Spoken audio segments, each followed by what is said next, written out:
Okay, this is a short tutorial on how to set up your Facebook business page.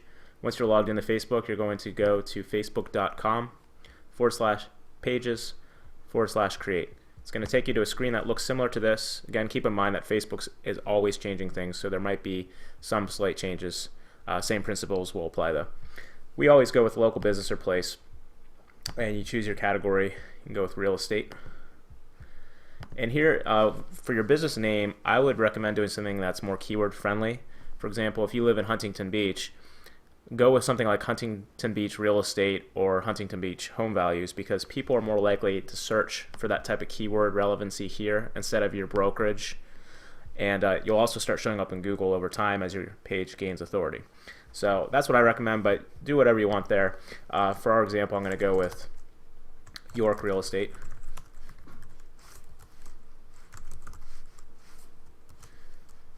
And enter your address here.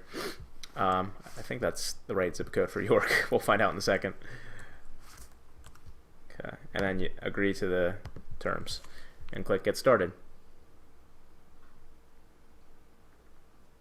Okay, and for your category, go ahead and just type in real estate again. And they're going to require you to do a description. This is just something that your audience will see on the page, so it can be something very brief. I usually just do View York Real Estate or something like that. It doesn't have to be anything fancy.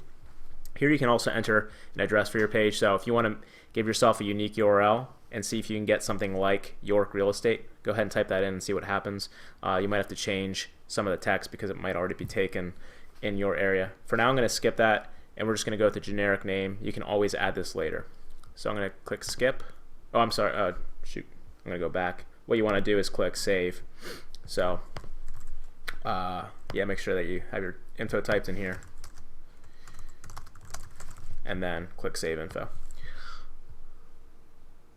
Okay, and then upload a picture. I usually just do a picture of a home or something. You can try doing a picture of yourself or your logo. I don't think this is a huge deal, but just something that's relevant to your page. Go ahead and add that. Select Next. I always skip the favorites part, so you can click skip. And here they're just going to ask you to start giving them money. So at some point you're going to want to run ads to get leads. So you can add your payment method right now if you'd like, or just do that later and click skip. Make sure that you like your page. They'll probably prompt you to do that. And they also remind you that you can email your contacts, people that you have in your email database.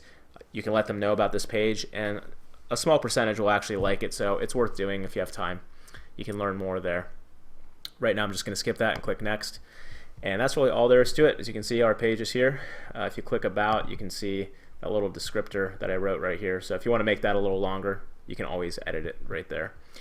And other than that, another thing you can do is down here is where you add your status updates. You can type in some text. You can upload photos of properties, a video, and post that here. More trainings in our members area for all that stuff. I'm not going to go into the details of that right now. As you can see, my page here is a very generic name. That's where I was trying to show you where you can make this just look like that instead, without all the numbers, if that name is available.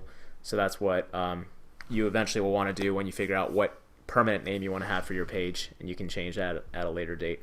If you want to find any pages you create in the future, just click the gear up there, and all the pages that you've made will show up right there in that menu. That's all there is to it. Thanks.